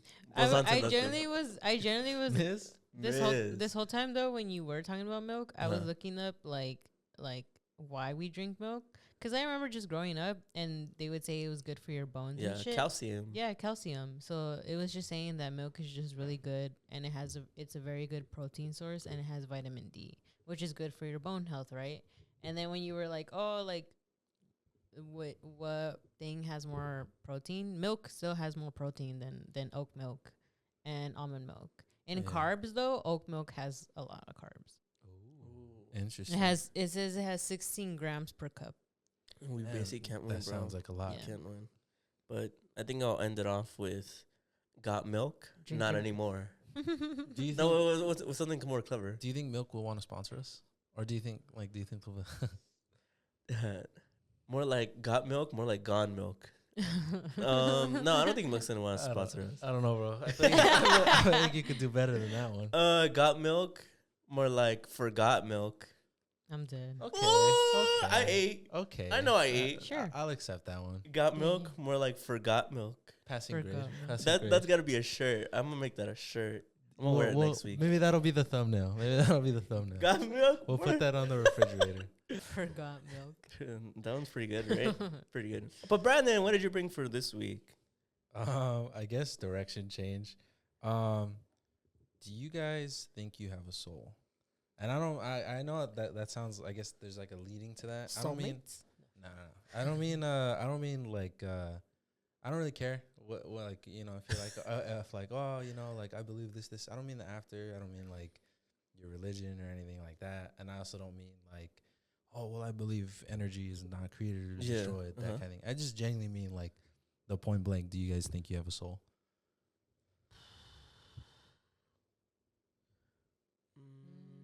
I feel like I have consciousness, but soul feels different. I don't know how you would describe a soul. How would you describe a soul? Something that's metaphysical, like a metaphysical life force, something that would continue after you, something that is not material. When I was younger, I feel like I did think I had a soul, and I felt like everybody else did. Now I feel like I believe more in consciousness in the sciencey way. Um, so I guess I would say no. So you don't think you have a soul? I don't think so. I feel like I do, and I think the more I kept thinking about it, the more I just saw it as like my characteristics in a way of like what's kind of like in me and like kind of like my thoughts. I kind of started seeing that as like my soul. Like that's my soul. Like that's something of like my inner being of like who I am as a person that kind of comes out. So that's why I say I do believe that I have a soul, but I think that's how I kind of define it. Interesting. So you don't think you have a soul, and you do? No, because I think that I like those things that you described. I think those are just me. Like I think that's just like my brain, and that's like my characteristics and my behavior and things that I love and project. I think that's just something physical that's in this realm. While soul I describe is beyond this realm, and I feel like I don't have anything in me that's beyond this realm. That makes sense. I mean, well, I guess I don't know. Disclaimer, but this is a highly opinionated segment. This is just because it's kind of like it's not really like it's kind of like a personal question, I'd say, in terms of like whether you believe you have a soul or not. I tried to find like the first recorded instance of like there being reference to a soul. I'm sure you can find that, but I ran into like 3 different ones. But it's not like it's not like an origin story. It's not like this is the first time. It's just more the first time they found anyone referencing to it. And I guess from that you can see that it's kind of that idea of the metaphysical has been around for a long time. Like that reminded me, I guess, quick sidetrack of I believe it's Quetzalcoatl. That's how you say his name, right? He's the dragon. That's the dragon from Mexico. Yeah. I remember a long time looking up like his origin, and it's the same thing. They don't actually have like his origin, I think. They just have his earliest reference. But when they talk about him, they talk about him very vaguely in a way that implies that everybody knows who that is. So they kind of talk about him like everybody knows that guy. He's been around. Oh, that's my buddy Eric. Yeah, like exactly. It's kind of like that where everybody already knows the lore. So I guess for that, it kind of implies that he's been around for eons. You know, that I think I've heard that some historians are even like they talk about him so casually as if it makes you question if he actually existed, right? Yeah, something like that. But I mean, I guess like the non-opinionative part, right, is I kind of just was curious as to like what the evolutionary advantages to kind of develop, because I go that route of like well maybe it's just a person, like it's just the brain coping for things, and the I guess this could be a bad interpretation of what I read, but what it is, it's kind of like a lot of people propose it's kind of like a coping mechanism. So from my understanding, right, let's say you're a person in ancient times and you're worried about hunter-gathering kind of stuff, and you want to be able to use your brain to its highest function, right? But having such a powerful brain opens you up to what we're doing now. It opens you up to like thinking about consciousness and like I'm gonna die and that kind of stuff. And it's not really beneficial in that setting to constantly be having like this existential worry of like what's gonna happen when I die. So it's like, I guess it's kind of like this coping mechanism to help you like I guess keep you together in those times. You know? So does that make sense? Yeah. Is that what you resonate more with? Yeah, to an extent. I just feel like I'm able to stomach like realities because I'm an optimistic person. Yeah. So I feel like even if the idea of like I don't believe that there's souls and I don't believe that we have a soul, to me isn't like a negative thing. I'm just like, no, it's beautiful. It means that the only thing that we are around is the things you can physically feel and see. Mhm. So- Yeah. No, I get what you mean. I think it's like, I think it's, yeah, I don't think it's bad. Like, I don't think it's bad if we at don't all. have souls and nobody has souls. Or, like, if if you I'm don't being believe it. honest, You're a I'm- soulless person. yeah, I don't think being. Well, I think that though, but like having a soul and like when people say sell your soul, Yeah. I think it's more of like symbolic to me. Whereas like I can understand how that sounds wrong and how society has like interpreted that as like something wrong. Yeah, like, oh, you don't have a soul? Like, you're fucked up. Like, what, you would just fucking kill like an old person? Like, no, what the fuck? That is not at all what it means. Well, I do think it's interesting because it's like, I don't know, when I'm not in my research, but just in like my book, when I was just spending time thinking about this, that's like a really common like theme in a lot of stuff. Like, you don't have a soul. Your soul is tainted. You shall not be saved. That kind of thing. You see it in movies, Blade Runner, right? Like, what even quantifies a soul? Like, do animals have souls? That kind of thing. Like, I don't know. I was just thinking, like, you'd be surprised how often, like, that's a common theme. Like, we're just talking about animals, like, in animals' rights, right? Yeah. A lot of people, you know, and you can argue, it's like, oh, well, they're not like me, you know? I have something that they don't, you know? Yeah, I mean, and you could even argue that science itself, something that's objective, it also has acknowledged, like, do souls exist, except they call it something else. They call it consciousness. Yeah. So it's kind of like a double-edged sword, me being like, I don't believe in soul, but I believe I have a conscience. Like, I have consciousness. Well, you know? I kind of was also looking into that, and it's like, I don't know. With this kind of stuff, it's always really hard because it's like when you Google, like, oh, do I have a soul?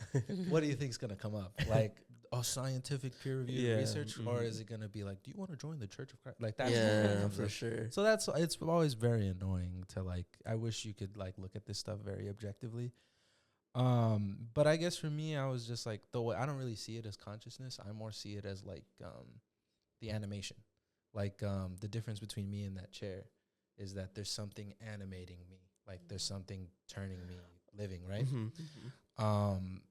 And that's something that I was trying to find, like, well, what's the difference between, like, what makes the inanimate animate? Because that's, like, science doesn't even know that. And from what I found, it's like they propose life is more just like a chemical reaction.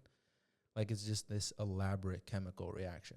So there's something in me that's very elaborate that's going on that's animating me that's not going on in that chair. For the people watching, you can't see the chair, but you can imagine the chair, you know. I don't know. That's I don't know. That's interesting to me.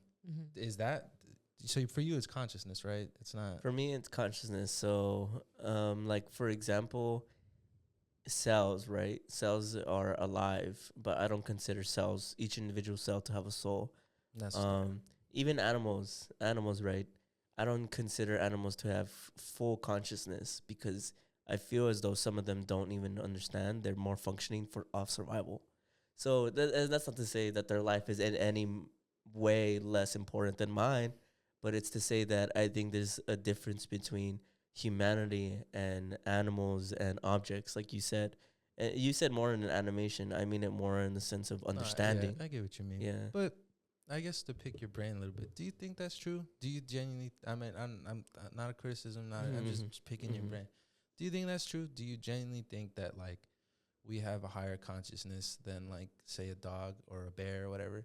And before you answer, I guess for me, it's more like the way I interpret it is it's not so much that I have a higher consciousness. It's more that there's something in my brain that allows me to reflect on it more. Like, I'll get into this later, right? But I talked about this in the goodness, when I talked about the philosophy of being good, right? Where you can take it in this kind of pessimistic direction, right?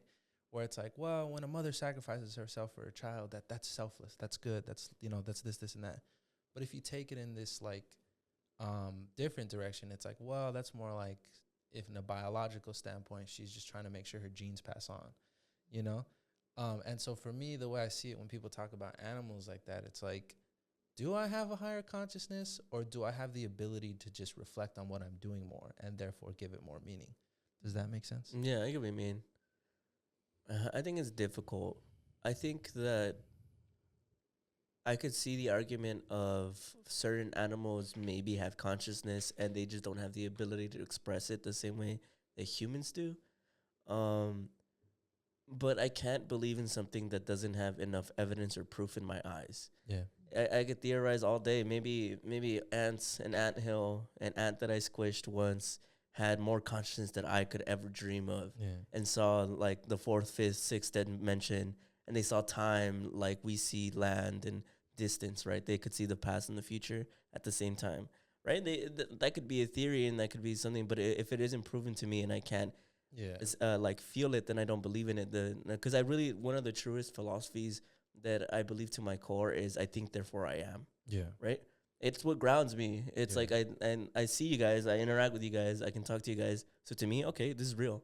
Yeah. Even if right now, for all I know, we're wired in the matrix, right? I'm a fucking human battery for the computers of the future. If I see you guys and this is real, this is my reality, and I like to believe it that way. Yeah. And so I think like it doesn't, like I said, it doesn't mean that I think that animals are anyway inferior or their lives don't like, you know, I get what you mean. aren't as valuable, but it just means that I like to believe what I know, and this is what I know. Yeah. Mainly, I think it's just because of our upbringing, because obviously I grew up in the religious upbringing of Catholic school. Yeah. I found it very annoying in my developing years to constantly like question something, and then for me to be belittled, like you should just believe in God because he loves you and all this. It annoyed me to the point where when I grew up now as an older guy, I feel like I need evidence. I need proof of things to believe in a soul. All I know is that consciousness, I think, therefore I am. Yeah. Right? And well, animals. I guess to kind of jump off Yeah. that, like I was gonna get to that too. Is like I'm not gonna beat around the bush here. Like with other stuff, I guess I can sit around and contemplate. Like, well, why do I think like this? Yada yada yada. But very obviously, I feel like there's maybe 95% of the reason that this is something that sparks curiosity in me is the upbringing in Catholic school. I feel like to say that, even if I don't believe it, which I don't, to say it didn't have some sort of effect or isn't present in my life is a lie. Like, I mean, I can't help it, you know? But I guess I was a little also curious as to what Julie thinks, because I feel like I have a really hard time putting myself in any kind of like, not because I don't want to. In fact, I've made it abundantly clear I desperately would like to be understand like a spirituality standpoint, but I just can't. Like, this is maybe one day, but right now I can't.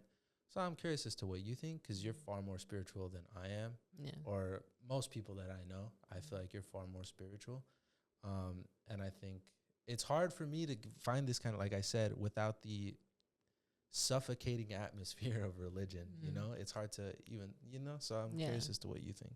Well, because I think that is something that I generally was thinking about. It was that because you guys are saying no, but I keep being like, I feel like something in me keeps telling me like there is. But I think it goes back to like what I said originally, that I think for me, my soul is the way that like, I guess like the way I sympathize with people and the way that like just my character and who I am. Yeah.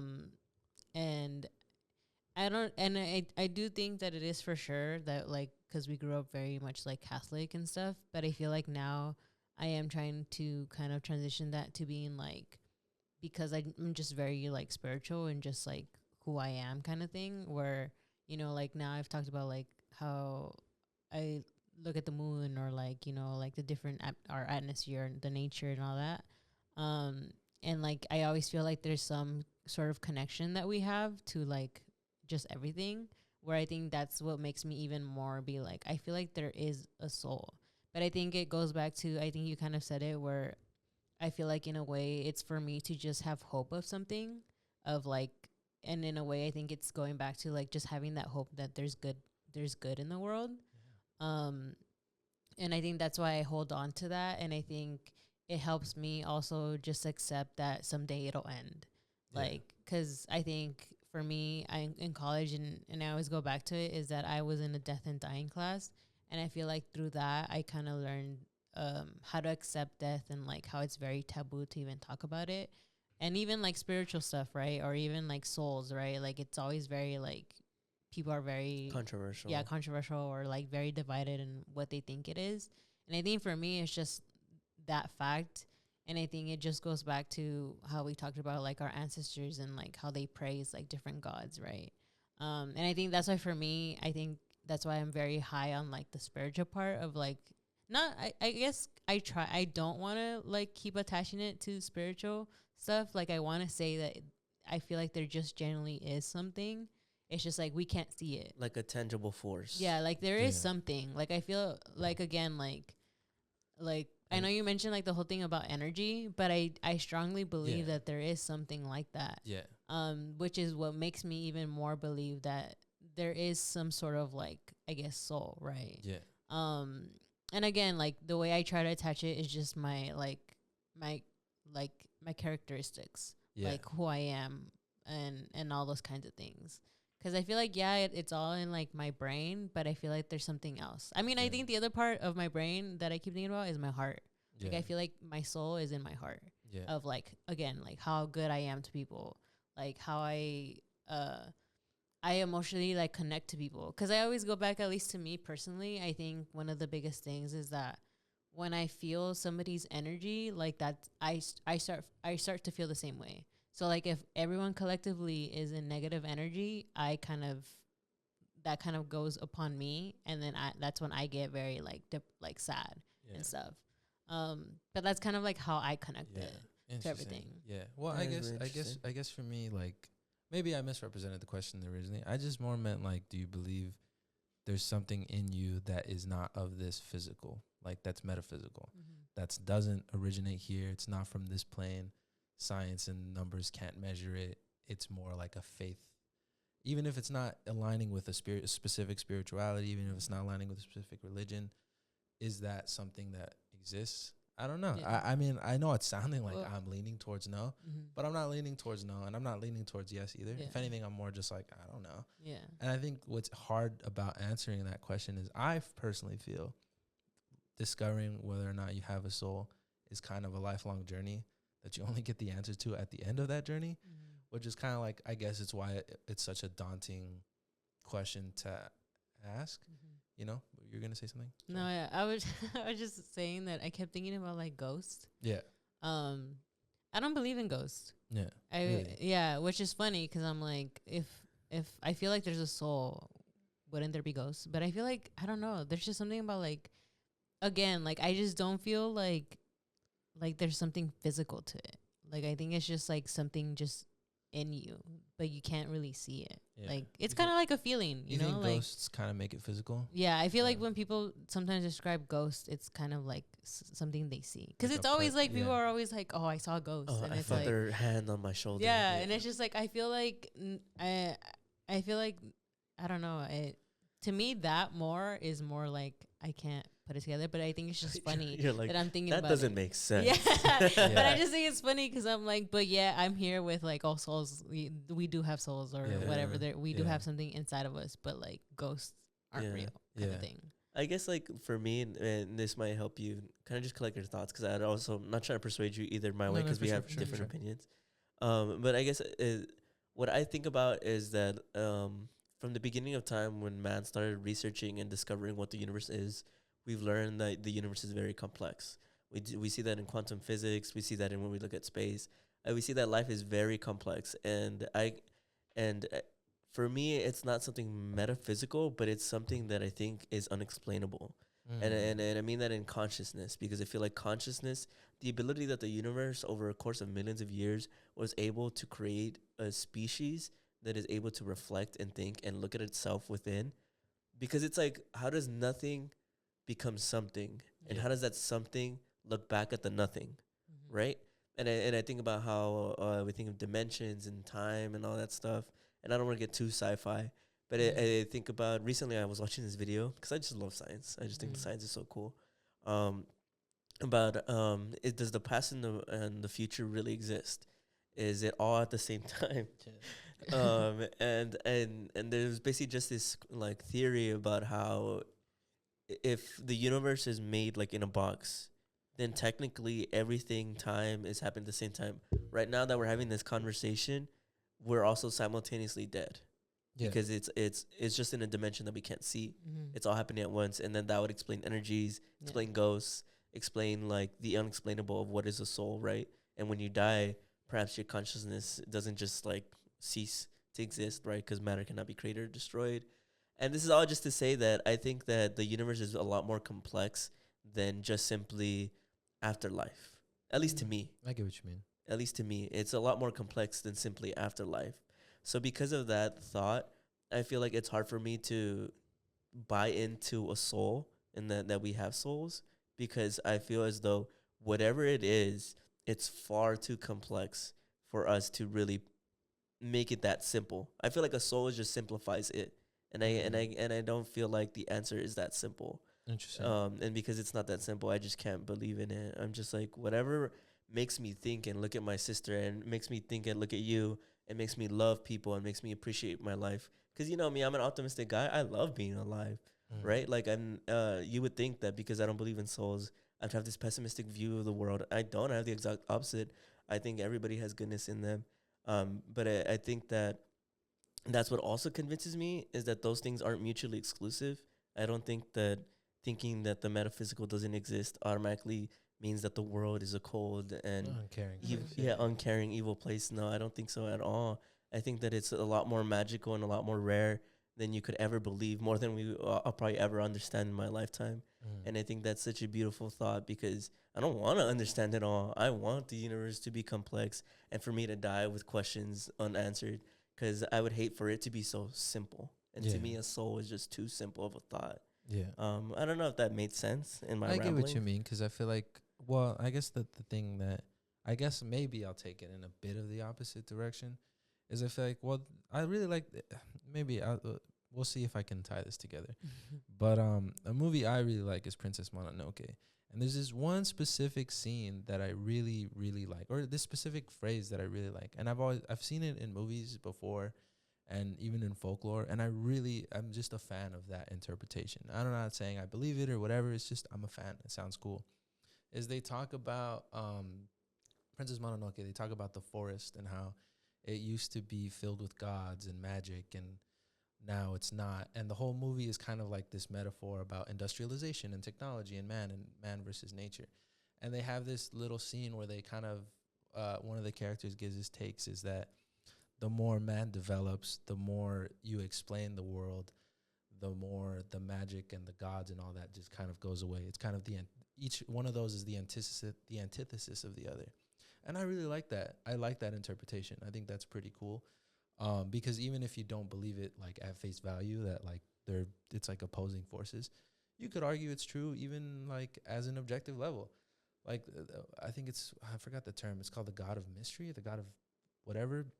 Or like before you might think, oh, it's raining because God is angry or whatever. But the more we progress, we learn that no, it's because of evaporation and Precipitation. this and that. And in that scenario, yeah, that God disappeared. And I really like that interpretation.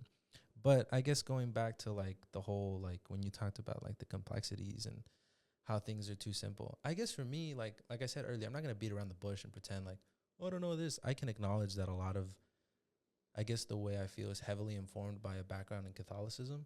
Like it's heavily, like that feeling, I know where it's coming from.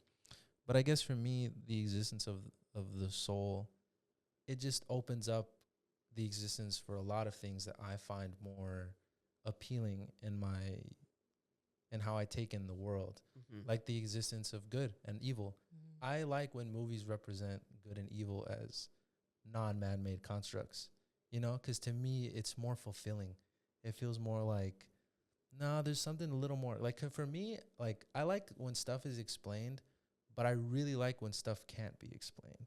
I like when something is just like, I don't know. I genuinely like maybe there is a little mystery and a little magic in the world. And for me, the idea of the soul is like the root of that kind of thing. Or at least maybe it's the most common. Yeah. Does that make sense? Yeah. I also think that there's been at least one significant instance where I did question, like, I questioned souls, not because I felt like this moment made me see a soul, but because I questioned our ability to choose to leave this planet near the end of our lives. When my grandma passed away, I remember she was on the phone call with her brother, and her brother was on the phone telling her to let go and to just basically pass away. And after the phone call ended, she passed away. Do you remember that? We were in the room. And I guess to see somebody die, physically see somebody die in front of me, and to see them almost choose to go, it made me wonder what was it in her that she let go? Like, what is it in humans? Because obviously it's nothing you can't grab. She was bedridden. She was in hospice. Like, what do you let go? Yeah. Like, do you walk towards something? That's what I've always wrapped my mind around since that happened. Is like, how did that happen? Because that happened. We saw it. We were there. Yeah. Like, this isn't some like tale I read on the internet. Like I know we usually bring up like research and stuff, but to physically see that as an adult person, not a kid who maybe imagined it different, but as far as it being like 2 years ago, to see somebody who their family members told them that everything was good, everything was fine, to rest now and to go away, and to choose to, I guess, like let go and die. What how do you do that? Like I can't even wrap my mind around it. And it's the one instance where I'm like, do we have souls? And when we do, and we're at the end of our life, Does it just know? do we just know? Is there something we push ourselves into? Like there's a destination it's not just this wall of blackness and death. Is it something else that we see, and we look at ourselves, our life here on earth, and we choose to go into whatever this next plane is? Yeah. You know, it's like the real life encounters of that really make me think. Yeah. Well, because I guess for me, I kept sticking to like that. For me, like the soul represents a lot. And I would argue it's a huge part of a lot of people's. I mean, maybe it's American because I am American. I have to acknowledge that. Maybe it's like an American thing. I don't know how it is with other countries. But like I think of a lot of things. Like I talked about earlier, like does the concept of good, is good a man-made construct, or does it exist as its own thing? Like, because to me, the definition I have of good is more fulfilling when it's not like of man-made construct. It doesn't feel good when it is a man-made strong construct. And that's not to say you can do whatever you want. That's just my personal belief in that. But I also think about the concept of change, right? And you can argue that's like a Catholically informed take, but I would disagree. I think that's not, I wouldn't say that's strictly Catholicism. Like when I think of change, right, like evolving as a person, I think of this term that a lot of people say, and it's when they say, oh, well, it's just human nature. Like when like people talk about war, they go, well, there's nothing you can do about it. Like that's just human nature. Or we think about bad things like, oh, people cheat or people hurt other people or they lie and they steal and stuff. Like, that's just human nature. You can't change that. And to me, the absence of a soul for me, like, because we talked about this in a few episodes, like a good minute ago, about that we might not have free will and that we're just a victim of Circumstance and stuff. Circumstance. And you might say, like, Brandon, what are you talking about? Nature changes all the time. Like that's evolution. That's this, and that. I don't know. I feel like to me, the existence of a soul, or at least maybe that's where we put change. Because I feel like for me, it's like, well, like I think of like when people do good stuff or do other things, it that's credited to the soul. That's like, well, or like think of a boxer overcoming like the greater odds. It's like, oh, well, he had heart. His soul wanted it more. Mm-hmm. Like Buster Douglas beating Mike Tyson. You know, like you think you credit that to something that is beyond the physical, you know? So for me, it's like, it's a really interesting concept because even if you don't want to take it in this like direction of like, oh, religion and what happens after we die and this and that, I'd argue a lot of stuff, at least in what we talk about, is deeply tied to that concept. Like, that's why I'm like, well, like change, right? Like I want to believe people can change, but something in me only credits that to like the soul, because that's to me is like a defiance of being bound by DNA. Like that to me is like I am transcending what nature said I will be, and I'll do more. Because like you think about it, like the indomitable human spirit, we put a man on the moon, and people constantly are like, that's the soul, that's this, and that. And so I think in that avenue, it's really interesting because it's like, for me, the existence of that holds up all the existence of a lot of other things. You know what I mean? Yeah, I get what you mean, yeah. What a trip. What a trip life is, bro. It is. Yeah, well, because I also think about, like, love, right? Like, maybe this is like I don't know. I'll ask you this question, but before you guys answer, like, let me explain. I guess for me, too, like, to have a soul, like, to be loved is to have a soul. Like, I feel like I was going to ask you guys, do you think you can love something that doesn't, can you love something that isn't alive? And you might go, whoa, Brandon, like.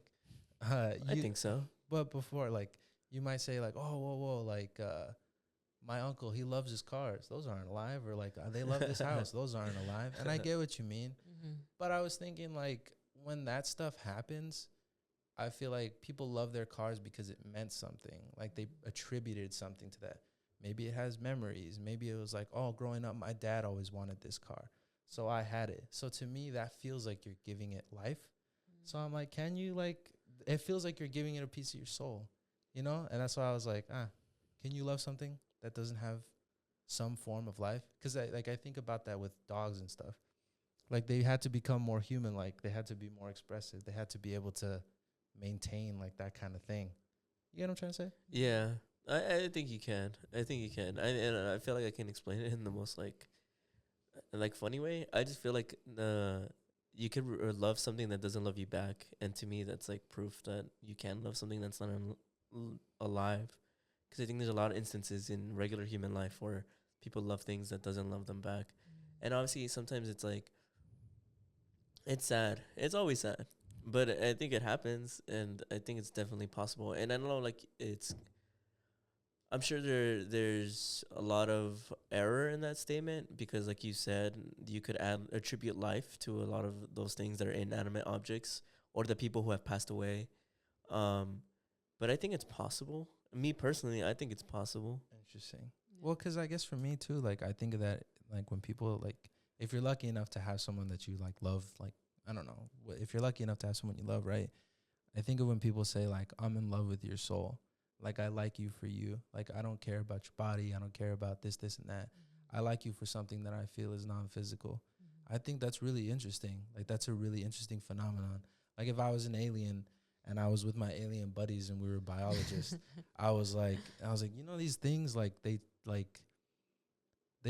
say they like each other for something that isn't real, like that isn't, like, we can't measure. Because I mean, you can go back and forth and, like, arguing, like, oh, well, is love real or is it an addiction? Because I think the part of your brain that's associated with love is the same part of your brain that's associated with addiction to, like, physical substances.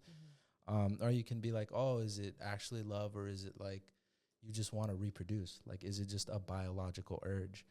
But to me, when people say, like, even if it's symbolic, like, oh, I love you for your soul, I find that really interesting because it's like, to me, that's feels more pure because it's like, well, all of that aside, even if I gain nothing, I choose, like, I love you. Yeah, like even the I love you in every universe. Like, in every universe, I would recognize you. Yeah. Like, statements like that. Yeah.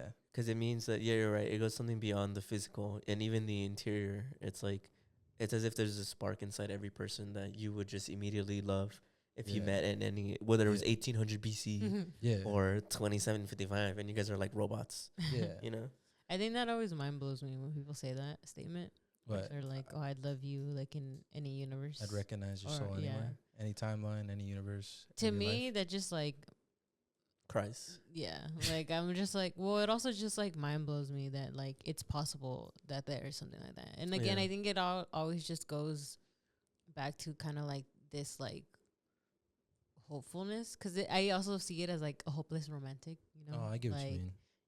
you kind of, like, romanticize this way because it just seems so beautiful that, like, in every universe you guys would always find each other, and again, it's just like your souls are just bind together kind of thing. Even for me, I like it because, like I said, I really like I think therefore I am. So I even equate that to a lot of, like, different interpretations of, like, I feel therefore it's true. Yeah. So if, like, I feel like I'm in love, and I feel like no matter which timeline, dimension, planet I'm on, I feel like I would love you, and I feel like if I feel like that, then you can't deny me and say that's not true. Yeah. Interesting stuff. I don't know. I feel like I like I said, I can't say whether or not they exist, but I think I want them to. I hope souls exist because I don't know. It feels what's the word? It makes me, and that's fine, you know. It just makes me uncomfortable to think that, like, I would like to believe that there's more to me than just flesh and, like, randomness. Like, I would like to believe that when I talk to you and when I talk to you, there's something more going on than just a chemical reaction. I would like to believe that I'm just not a blood-filled balloon of meat. I guess. yeah. But I don't know. There's something about that I'm like, because to me, it's like, well, the camaraderie I feel, the friendship I feel, like, I can't measure that. Like, I feel like that's why to me, I'm like, I hope souls exist because it's like, To me, it makes it feel more real, Maybe despite we'll. it not being real. Maybe Or, even when we die, we'll see each other again. hopefully. Yeah, I just keep thinking like I think the reason I don't know. There's no proof because like you just can't see it. I You like just feel the. it. And this is a funny reference, but you guys have never seen The Walking Dead, right? No.